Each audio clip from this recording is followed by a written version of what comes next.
శ్రీమాత్రే నమ. జై గురు దత్తాత్రేయ నమ.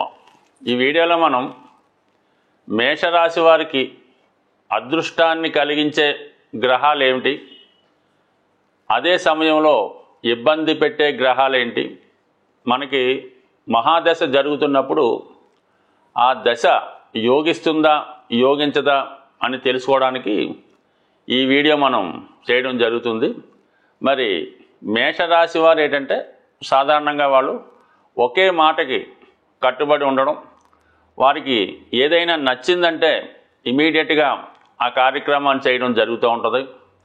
ఏదైనా ఒక పనిని సాధించాలన్నా, ఒక కన్స్ట్రక్షన్ చేయాలన్నా వారి వల్ల మాత్రమే అవుతుంది. అందువల్ల ఏంటంటే మేషరాశికి రాశ్యాధిపతి కుజుడు. కుజుడు జాతకంలో బలంగా ఉంటేనే ఎవడైనా జీవితంలో ధనం సంపాదించగలడు, అలాగే జీవితంలో స్థిరపడడం జరుగుతూ ఉంటుంది. అటువంటి కుజుడు మేషరాశి వారికి అటు లగ్నాధిపతి రాశ్యాధిపతి అవ్వడం వల్ల మరి మేషరాశి వారి కుజుడు తన యొక్క దశ అంతర్దశల్లో శుభ ఫలితాన్ని ఇవ్వడం జరుగుతూ ఉంటుంది. అంటే మేషరాశి వారికి నెంబర్ 1గా కలిసి వచ్చే గ్రహం కుజగ్రహం.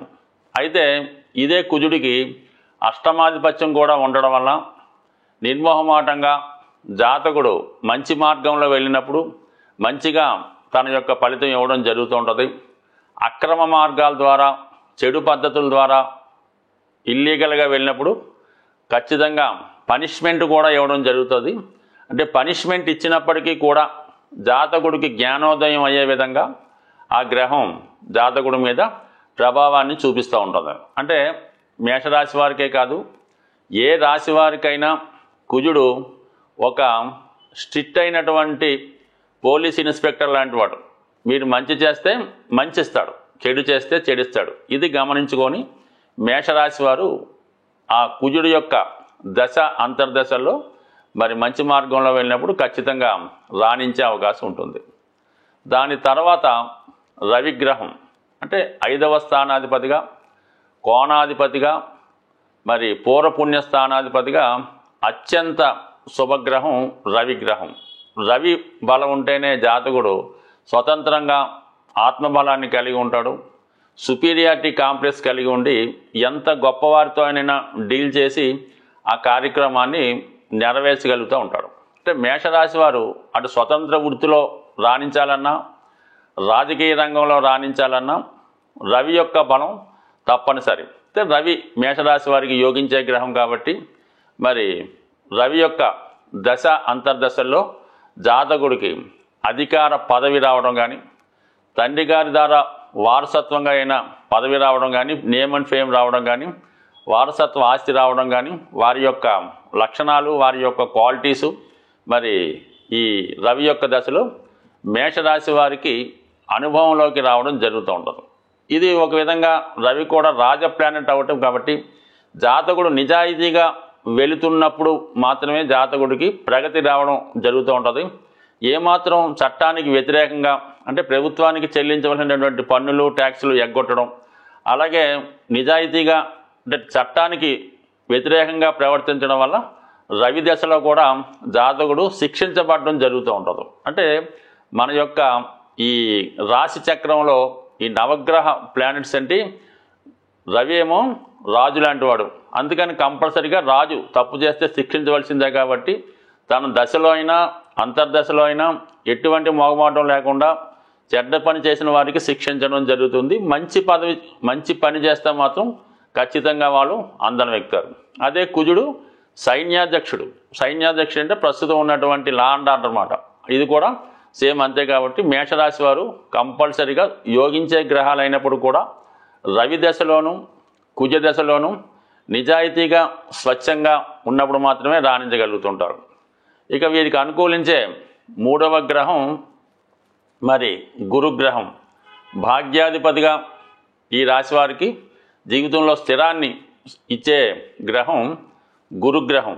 గురువు భాగ్యాధిపతి అవ్వడం వల్ల జాతకుడు ఎక్కువగా ఈ దశలో హెల్పింగ్ నేచర్ కలిగి ఉండడం, మంచి విషయాలు, కొత్త విషయాలు తెలుసుకోవడం, తనలో ఉన్నటువంటి సామర్థ్యాన్ని పెంచుకోవడం, దైవ మార్గంలో నడటం, పెద్దల యొక్క ఆచారాలు, మన సాంప్రదాయాల్ని, ధర్మాన్ని రక్షించడం, ఈ విధంగా మరి రవి దశలో జాతకుడు ఎక్కువగా వృద్ధిలోకి రావడం జరుగుతూ ఉంటుంది. అదే ఈ భాగ్యాధిపతికి వ్యయాధిపత్యం కూడా ఉండడం వల్ల ఇదే సమయంలో జాతకుడు సొంత ప్రాంతంలో కాకుండా ఏదైనా విదేశంలో కానీ దూర ప్రాంతంలో కానీ చక్కగా రాణించగలిగే అవకాశం ఉంటుంది. కాబట్టి మొత్తం మీద ఏంటంటే ఎటువంటి ఇబ్బంది పెట్టకుండా కేవలం జాతకుడికి మంచి మార్గంలో పెట్టుతూ అదృష్టాన్ని కలిగించే గ్రహం గురుగ్రహం. సో అందువలన ఏంటంటే ఈ మేషరాశి వారు గురువు యొక్క దశలో కానీ అంతర్దశలో కానీ వాళ్ళకి గురు కారకత్వాలైనటువంటి సంతానం, ధనం, జ్ఞానం, విజ్ఞానం సంపూర్ణంగా లభించడం జరుగుతూ ఉంటుంది.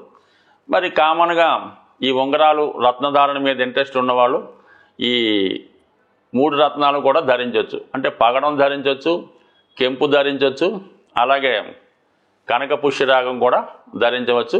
అలాగే చంద్రుడు కూడా ఈ రాశి వారికి కొంతవరకు ఉపయోగించే గ్రహం. అంటే రవి ఎవరికైతే లాభిస్తాడో చంద్రుడు కూడా వారికి లాభిస్తూ ఉంటాడు. అయితే చంద్రుడు వృద్ధి చంద్రుడు, క్షీణ చంద్రుడు అది ఉండడం వల్ల చంద్రుడు ఉన్నటువంటి స్థాయిని బట్టి ఆధారపడి ఉంటుంది. కానీ చంద్రమహాదశ వరకు మేషరాశి వారికి సొంత గృహాన్ని, సొంత వాహనాన్ని, సుఖమైన జీవితాన్ని ఇవ్వడం జరుగుతూ ఉంటుంది. సబ్జెక్టు కండిషన్ ఏంటంటే చంద్రుడు కూడా ఇంచుమించుగా బలంగానే ఉండాలి. ఏమాత్రం అష్టమంలో ఉన్న, నీచ స్థితిలో ఉన్న జాతకుడు చాలా వరకు పొరపాట్లు చేయడం వల్ల, సరైన నిర్ణయాలు తీసుకోలేకపోవడం వల్ల చాలా వరకు నష్టపోవడం కూడా జరుగుతుంటుంది. కాబట్టి బట్ ఏదైనా మేషరాశి వారికి ఏ గ్రహం అయినా సరే బలంగా ఉన్నప్పుడు ఈ 4 గ్రహాల్లో అంటే కొంత ఇబ్బంది పెట్టినా చివరికి మాత్రం జాతకుడిని మంచి మార్గంలో పెట్టి రక్షించడం జరుగుతూ ఉంటుంది. ఇంకా బాగా ఇబ్బంది పెట్టే గ్రహం శని గ్రహం. అంటే దశమ లాభాధిపతిగా మరి జాతకుడికి అటు వృత్తి ద్వారా లాభాన్ని కూడా ఇచ్చినప్పటికీ కూడా మరి శని రాశి వారికి, ఈ లగ్నం వారికి బాధకుడు అవటం వల్ల జీవితంలో ఖచ్చితంగా చాలా చాలా చాలా ఇబ్బందులు పెట్టిన తర్వాత, జీవితంలో బాగా నాశనం అయిన తర్వాత చివరి ఫలితంగా ఏదో కొంత హోప్గా జాతకుడు చేసే కార్యక్రమాలు బట్టి, తన నడవడికను బట్టి మంచి మార్గంలో పెట్టే ప్రయత్నం చేస్తాడు తప్ప మేషరాశి అంటే ఎక్కువగా లగ్నం ఫాలో అవుతుంటాం. మేషరాశి మేష లగ్నం వారు ఒకవేళ శని మహాదశ వచ్చిన టైంలో చాలా జాగ్రత్తగా కష్టపడుతూ జీవితంలో ముందుకెళ్తేనే అభివృద్ధి ఉంటుంది తప్ప ఏమాత్రం అవినీతి కార్యక్రమాలు, అక్రమమైన పనులు, చెడు వ్యసనాలు, అతిగా నిద్రపోవడం, అబద్ధాలు చెప్పడం, పెద్దల్ని నిందించడం ఇటువంటి ఏ కార్యక్రమం చేపట్టినా కూడా తొందరగానే అంటే శని భగవానుడు ఏం చేస్తాడంటే ఈ జన్మలో మీరు చేసినటువంటి తప్పులను ఈ జన్మలోనే శిక్షించే విధంగా ప్రయత్నం చేస్తూ ఉంటాడు. పైవెచ్చు బాధకుడు అవటం వల్ల ఏంటంటే ప్రతి క్షణం మిమ్మల్ని అనుసరిస్తూ ఒక పక్క లాభాన్ని ఇస్తూనే ఒక పక్క ఇబ్బంది పెట్టే గ్రహం శని గ్రహం. కాబట్టి అంటే శని గ్రహం మేషరాశి వారికి యోగించడు. అలాగే బుధ శుక్రగ్రహాలు, అలాగే ముఖ్యంగా శనితో పాటుగా రాహుగ్రహాన్ని కూడా మనం తీసుకోవాల్సి ఉంటుంది. అంటే రాహు ఎంతసేపు కూడా ఉన్నదాన్ని ఎక్కువ చేస్తుంటాడు. మీరు ఏదైనా ఒక మంచి కార్యక్రమం చేస్తూ ఉంటే దాన్ని చాలా పైకి తీసుకెళ్ళడం జరుగుతూ ఉంటుంది. ఏదైనా చెడు కార్యక్రమంలో పాల్గొంటే దాన్ని కూడా ఉన్నత స్థాయికి తీసుకెళ్ళడం జరుగుతూ ఉంటుంది. బట్ ఏదైనా బాగా పైకి తీసుకెళ్ళి కింద పడివేసే గ్రహం రాహుగ్రహం. అందువలన సాధారణంగా రాహుదశ జరుగుతున్నప్పుడు మేషలగ్నం వారు అక్రమ మార్గాల వైపు వెళ్ళటం, చెడు స్నేహాలు చేయడం, అన్యాయంగా ధనాన్ని సంపాదించడం జరుగుతూ ఉంటుంది.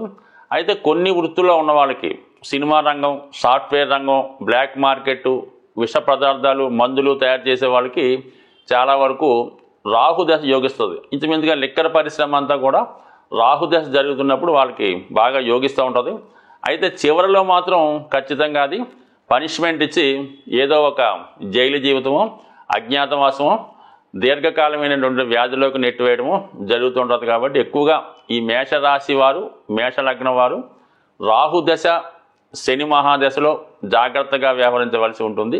బట్ ఏదైనా మేషరాశి వారు నిరంతరం హనుమాన్ చాలీసా పారాయణ వల్ల, ప్రతి శనివారం హనుమాన్ టెంపుల్కి వెళ్ళడం వల్ల జీవితంలో ఎదురయ్యే ఎటువంటి సమస్యలనైనా సరిదిద్దుకోవచ్చు. స్వస్తి.